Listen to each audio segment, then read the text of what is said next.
விஜய் காவேரி ரொம்பவே பொருத்தமான ஜோடி அப்படின்னு நீங்களும் நினச்சிங்கன்னா மறக்காமல் இந்த வீடியோக்கள் லைக் கொடுத்துருவீங்க அன்புறவுகளே. இனி வரக்கூடிய எபிசோடுக்கான ப்ரெடிக்ஷன் பார்க்கலாம் வாங்க. அம்மு காவேரியோட வீட்டுக்கு வந்துட்டு ரொம்பவே சந்தோஷமாக இருக்கிறாங்க. அதை பார்த்த சாரதாமாவும் ரொம்பவே சந்தோஷப்படுறாங்க. அது மட்டும் இல்லாமல் அம்முவோட சந்தோஷத்துக்காக நான் என்ன வேணாலுமே பண்ணுவேன் அப்படின்னு சொல்லிட்டு அப்போவே நம்ம நிவினை கூப்பிட்டு கார்த்திக்கோட வீட்டுக்கு தான் போகிறாங்க. அங்கே போயிட்டு காவிரியை பற்றி எவ்வளோ தப்பாக சொல்ல முடியுமோ எல்லாமும் சொல்கிறாங்க. அதை கேட்டு கார்த்திக்கோட மொத்த குடும்பமும் ரொம்பவே அதிர்ச்சியில் தான் இருக்கிறாங்க. வெளியே வந்ததுக்கப்புறம் நிவின் இருந்துக்கிட்டு சாரதாமா கிட்ட விசாரிக்கிறாங்க. ஆல்ரெடி இந்த விஷயத்தில் தான் காவிரி உங்கள் மேலே ரொம்பவே கோவத்தில் இருந்தால் மறுபடியுமே நீங்கள் இப்படி பண்ணது அவளுக்கு தெரிஞ்சிச்சுன்னா அவள் உங்ககிட்ட பிரச்சனை பண்ணுவாளையத்த அப்படின்னு சொல்லிட்டு நிவின் கேட்கும்போது, பரவாயில்ல அவளை நான் சமாளிச்சுக்கிறேன், அதுக்காக அவள் இஷ்டப்படி இந்த கல்யாணம் நடக்கட்டும் அப்படின்னு சொல்லிட்டு என்னால் வேடிக்கை பார்க்க முடியாதுப்பா நிவின் அப்படின்னு சொல்லிட்டு சாரதாமா சொல்கிறாங்க. அடுத்து இங்கே நம்ம சாரதாமா வீட்டுக்கு வராங்க. நம்ம கங்கா யமுனா எங்கம்மா அவசர அவசரமாக நீயும் நிவினும் எங்கே கிளம்பி போனீங்க அப்படின்னு சொல்லிட்டு கேட்கும்போது, இந்த மாதிரி கார்த்திக்கோட வீட்டுக்கு தான் போனோம் அப்படின்னு நடந்த எல்லா விஷயத்தையுமே சொல்கிறாங்க. அதை கேட்டு நம்ம கங்கா யமுனா இந்த கல்யாணம் ஸ்டாப் ஆகிடுமா அப்படின்னு சொல்லிட்டு கேட்குறாங்க. எல்லாம் அந்த கார்த்திக்கோட முடிவில் தான் இருக்குது, ஆனால் எனக்கு நம்பிக்கை இருக்குது இந்த கல்யாணம் நடக்காது அப்படின்னு சொல்லிட்டு நம்ம சாரதாமா சொல்கிறாங்க.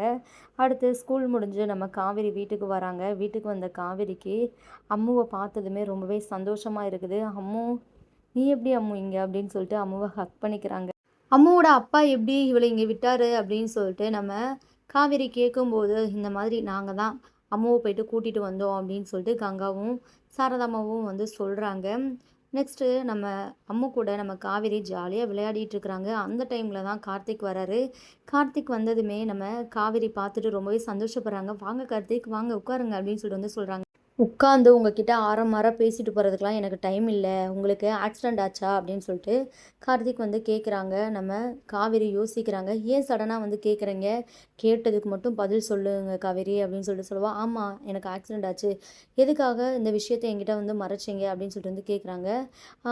இது என்ன இதெல்லாம் ஒரு விஷயமா நான் பெருசாக எடுத்துக்கல அப்படின்னு சொல்லிட்டு நம்ம காவேரி இருந்துக்கிட்டு சொல்கிறாங்க.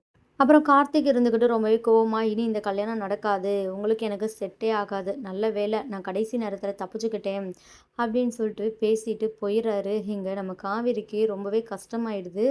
அப்படியே ரொம்பவும் கோவத்தில் இருக்கிறாங்க. விஜய் மேலே தான் காவேரிக்கு அப்போ கோவம் வருது. சாரதாம்மா நிவின் மற்ற எல்லாருமே காவேரி கிட்ட விசாரிக்கிறாங்க.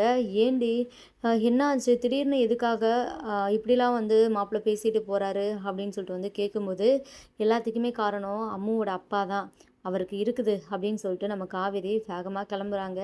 தேவையில்லாமல் போயிட்டு காவேரி இப்போது விஜய் கூட சண்டை போட போகிறா அப்படின்னு சொல்லிட்டு இங்கே நம்ம சாரதாவும் நிவினும் எல்லாருமே திங்க் பண்ணிட்டு அடுத்து காவேரி ரொம்பவே கோவத்தோட விஜய் வீட்டுக்கு கிளம்பி போகிறாங்க. விஜயோட வீட்டுக்குள்ளேயுமே போகாமல் கேட்லேயே நின்று விஜய்க்கு கால் பண்ணுறாங்க.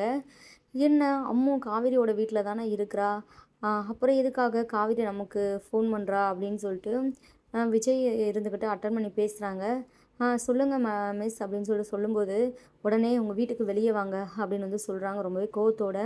நம்ம விஜய்க்குமே ஒன்றுமே புரியலை. வெளியே வந்தால் காவேரி வாய்க்கு வந்த மாதிரி விஜயை செம்மையாக திட்டுறாங்க. அப்புறம் தான் விஜய்க்குமே இந்த மாதிரி காவேரியோட கல்யாணம் நின்றுச்சு அப்படின்னு சொல்லிட்டு தெரிய வருது. விஜய்க்கு பயங்கர சந்தோஷமாக இருக்குது. விஜய் சிரிக்க ஆரம்பிச்சிடாரு. விஜய் இப்படி பண்ணுறத பார்த்துட்டு காவேரிக்கு செம கோபம் வருது. இப்போ எதுக்காக சிரிக்கிறீங்க, என் கல்யாணத்தை நீங்கள் தானே நிப்பாட்டினது, எதுக்காக இப்படியெல்லாம் என் வாழ்க்கையை நாசம் பண்ணிகிட்ருக்கிறீங்க, என்னோடய வாழ்க்கையை கெடுக்கிறதுல உங்களுக்கு என்ன சந்தோஷம், நான் தான் உங்களை பிடிக்கலை அப்படின்னு சொல்லிட்டேல, அப்புறம் ஏன் என்னை டிஸ்டர்ப் பண்ணிகிட்டு இருக்கிறீங்க அப்படின்னு சொல்லிட்டு நம்ம காவேரி இருந்துக்கிட்ட கேட்குறாங்க. இங்கே பாருங்கள், உங்கள் கல்யாணம் நின்னதுக்கும் எனக்கும் எந்த சம்மந்தமே இல்லை, தேவையில்லாமல் நீங்கள் என்ன சொல்லாதீங்க, நான் எதுவும் பண்ணலை, உங்கள் கல்யாணம் நடக்கிறது அந்த கடவுளுக்கே பிடிக்கல போல், அதான் உங்களை தவிர இந்த மாதிரி கேவலமான வேலையை வேறு யாரும் பார்க்க மாட்டாங்க அப்படின்னு சொல்கிறாங்க காவேரி. உடனே விஜய் இருந்துக்கிட்டு, நான் அன்னைக்கே சொல்லிட்டேன் உங்களை நான் இனி டிஸ்டர்ப் பண்ண மாட்டேன் அப்படின்னு சொல்லிட்டு, அப்புறம் எப்படி நான் தான் இதை பண்ணியிருப்பேன் அப்படின்னு சொல்லிட்டு உறுதியாக சொல்கிறீங்க, என் மேலே தயவு செஞ்சு பழியை தூக்கி போடாதீங்க அப்படின்னு சொல்லிட்டு விஜய் இருந்துக்கிட்ட சொல்கிறாங்க. காவேரி விஜய்கிட்ட பேசிட்டு வீட்டுக்கு கிளம்பி வந்துடுறாங்க. வீட்டுக்கு வந்த காவேரி ரொம்பவே அப்செட்டாக இருக்கிறாங்க. நம்ம சாரதா கங்கா எல்லாருமே காவேரியை சமாதானப்படுத்திட்டு இருக்கிறாங்க. நெக்ஸ்ட்டு நம்ம அம்மா இருந்துக்கிட்டு, ஏன் மிஸ் என்னாச்சு, ஏன் இப்படி சோகமாக உட்காந்துருக்குறீங்க அப்படின்னு கேட்குறாங்க. அம்மாவை பார்த்ததுமே காவேரிக்கு அப்படியே கஷ்டம்லாம் பறந்து போன மாதிரி தான் இருக்குது. அது ஒன்றும் இல்லாமல் சும்மா தான், கொஞ்சம் தலைவலி அப்படின்னு சொல்லிட்டு வந்து சொல்கிறாங்க. மிஸ் உண்மையாகவே உங்களுக்கு கல்யாணமா? நீங்கள் என் அப்பாவை கல்யாணம் பண்ணிக்கவே மாட்டீங்களா? வாய்ப்பே இல்லையா? அப்படின்னு சொல்லிட்டு வந்து கேட்குறாங்க. இங்கே பாரு அம்மு, இதெல்லாம் பெரியவங்க பேசுகிற விஷயம், இதெல்லாம் நீ பேசக்கூடாது, நீ சின்ன பொண்ணு சரியா அப்படின்னு சொல்லிட்டு சொல்கிறாங்க. அடுத்து பார்த்தீங்கன்னா அம்முவை கூட்டிகிட்டு போகிறதுக்காக விஜய் வராரு. விஜயை பார்த்ததும் நம்ம அம்மு ரொம்பவே சந்தோஷப்படுறாங்க. காவேரி அப்படியே விஜயை முறைக்கிறாங்க. அடுத்து இங்கே அம்முக்கு போகவே விருப்பமே இல்லை. அப்பா எனக்கு இங்கே இருக்கிறதுக்கு ரொம்பவே ஜாலியாக இருக்குது அப்படின்னு சொல்லிட்டு வந்து சொல்கிறாங்க. அப்பாவுக்கு உன்னை விட்டு பிரிஞ்சிருக்கிறது ரொம்பவே கஷ்டமாக இருக்குது அம்மு, நம்ம வீட்டுக்கு போகலாம் அப்படின்னு சொல்லிட்டு அம்முவை சமாதானப்படுத்தி விஜய் வந்து அம்முவை அழைச்சிட்டு போகிறாங்க வெளியே. விஜய் முகத்தில் அம்புட்டு சிரிப்பு. அதை பார்த்த காவேரிக்கு வந்து ரொம்ப ரொம்ப டென்ஷன் தான் ஆகுது. என்ன விஜய், காவேரி உங்களை தேடி வந்து செம்மையாக திட்டுனாளா அப்படின்னு சொல்லிட்டு வந்து கேட்குறாங்க.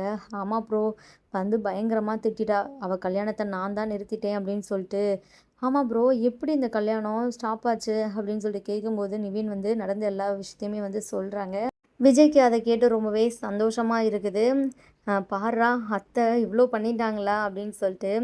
ஆமாம், உங்களையும் காவிரியும் சேர்த்து வைக்கணும் அப்படின்னு சொல்லிட்டு தான் இப்போ ஒரு முடிவில் இருக்கிறாங்க. அடுத்தடுத்து கண்டிப்பாக எதனாலும் ஒரு பிளான் பண்ணுவாங்க அப்படின்னு வந்து சொல்லிட்டு இருக்கிறாங்க. நம்ம காவேரி அந்த டைமில் வெளியே வராங்க. 2 பேரும் சிரித்து சிரித்து பேசிகிட்டு இருக்கிறத பார்த்த காவேரிக்கு பயங்கர கோவம் வருது. நிவின், நீங்கள் ஏன் இவர் கூடலாம் பேசிகிட்டு இருக்கிறீங்க? இவரால் தான் என் கல்யாணமே நின்றுச்சு, மறந்துட்டீங்களா அப்படின்னு சொல்லிட்டு வந்து கேட்குறாங்க. அவர் என்ன பண்ணார் காவேரி? அது மட்டும் இல்லாமல் நாங்கள் அம்முவை பற்றி தான் பேசிகிட்டு இருக்கிறோம். அம்முவை வேறு ஸ்கூலில் சேர்க்க வேணாம் அப்படின்னு சொல்லிட்டு நான் சொல்லிகிட்டு இருக்கிறேன். உனக்கும் அதுதானே ஆசை அப்படின்னு சொல்லிட்டு வந்து கேட்குறாங்க. ஆமாம், அம்முவை வேறு ஸ்கூலில் சேர்க்க வேணாம் ப்ளீஸ் அப்படின்னு சொல்லிட்டு நம்ம காவேரி வந்து ரெக்வெஸ்ட் பண்ணி வந்து கேட்குறாங்க. இங்கே நம்ம நிவின் கிட்ட விஜய் பதில் சொல்லிட்டு, நான் யோசித்து தான் முடிவெடுக்கணும் இந்த விஷயத்தில் அப்படின்னு சொல்லிட்டு கிளம்பி மறுநாள் பார்த்தீங்கன்னா காவேரி ஸ்கூலுக்கு போகிறாங்க. இன்றைக்குமே கண்டிப்பாக அம்மு வரப்போகிறது இல்லை அப்படின்னு சொல்லிட்டு தான் நினச்சிட்டு இருக்கிறாங்க.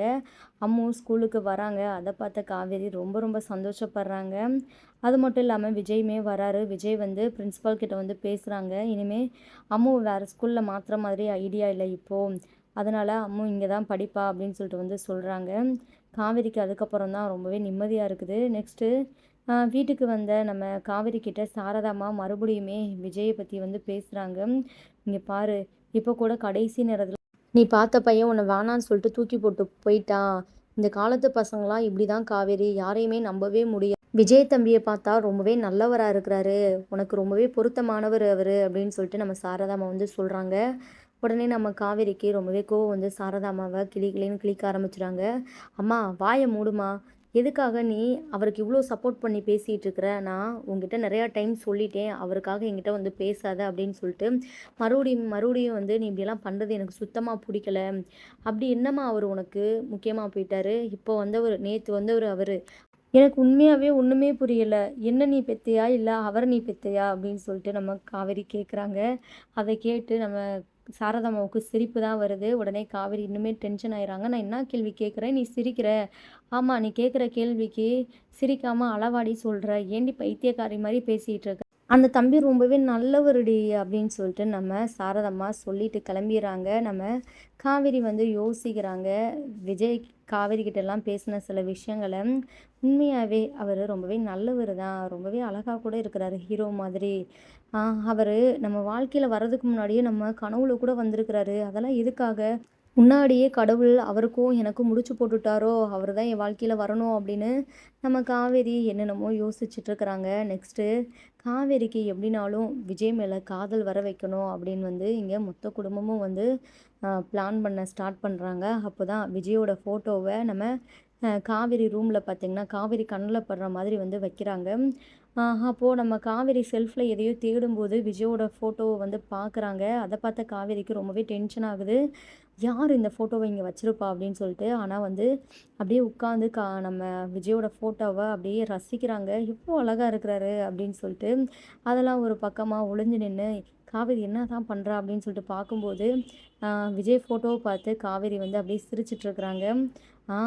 காவேரி மனசில் காதல் இருக்க தான் செய்யுது, விஜயை அவளுக்குமே பிடிச்சிருக்குது, ஆனால் அவள் அதை வெளிக்காட்டிக்க மாட்றா அவ்வளோதான் அப்படின்னு விஜய்கிட்ட நம்ம காவேரி வந்து அடிக்கடி சண்டை தான் போடுறாங்க. ஒரு நாள் இப்படி தான் விஜய்க்கு திடீர்னு வந்து ஆக்சிடெண்ட் ஆயிடுது. விஜய ஹாஸ்பிட்டல்ல வந்து அட்மிட் பண்ணியிருக்கிறாங்க. அந்த டைம்ல நம்ம காவேரியோட ஃபேமிலி எல்லாருமே போறாங்க. அப்போ தான் நம்ம சாரதாம்மாவுக்கு ரொம்பவே கோவம் வந்து நம்ம காவேரிய வந்து அடிக்கிறாங்க. "நீ அந்த தம்பிய ரொம்பவே கஷ்டப்படுத்துற காவேரி" அப்படின்னு சொல்லிட்டு. இங்க காவேரி இருந்துக்கிட்டு, "என்னம்மா இப்ப எதுக்காக என்ன அடிக்கிறீங்க? அந்த தம்பிக்கு ஆக்சிடெண்ட் ஆகுறதுக்கு நீ தாண்டி காரணம். அவர் யாருன்னு தெரியுமா ஃபர்ஸ்ட்டு? அவருக்கும் உனக்கும் எந்த சம்மந்தமும் இல்லைன்னு நெனச்சிட்டு இருக்கிறியா? அவர் உன்னோட புருஷன் தாண்டி" அப்படின்னு சொல்லிட்டு காவேரி கன்னத்திலேயே பலார்ன்னு ஒரு அறைய விட்டு வேற வழி இல்லாம நம்ம சாரதாம்மா வந்து உண்மைய சொல்லிர்றாங்க. அத கேட்டு நம்ம காவேரிக்கு வந்து சில விஷயங்கள் வந்து ஞாபகம் வருது. அப்படியே தலைய பிடிச்சுக்கிட்டு மயக்கம் போட்டு விழுந்துர்றாங்க. எல்லாருமே ரொம்பவே வந்து பதர்றாங்க. அப்புறம் காவேரிக்கு தண்ணியெல்லாம் தெளிச்சு விட்டு, காவேரி மயக்கத்திலிருந்து தெளிஞ்சதுக்கப்புறம் பார்த்தீங்கன்னா, பழசு எல்லாமும் ஞாபகம் வந்துருது. விஜய நான் இப்பவே பார்க்கணும் அப்படின்னு சொல்லிட்டு விஜய பார்க்குறதுக்காக வந்து ரூம்குள்ள போறாங்க. விஜயுமே அப்ப பார்த்தீங்கன்னா, எழுந்து உட்கார்ந்துருக்குறாங்க. விஜய பார்த்ததுமே வேகமா ஓடி போயிட்டு காவேரி வந்து ஹக் பண்ணி முத்தம்லாம் குடுக்குறாங்க. விஜய் சந்தோஷத்துல அப்படியே வாயடைச்சு போயிர்றாரு.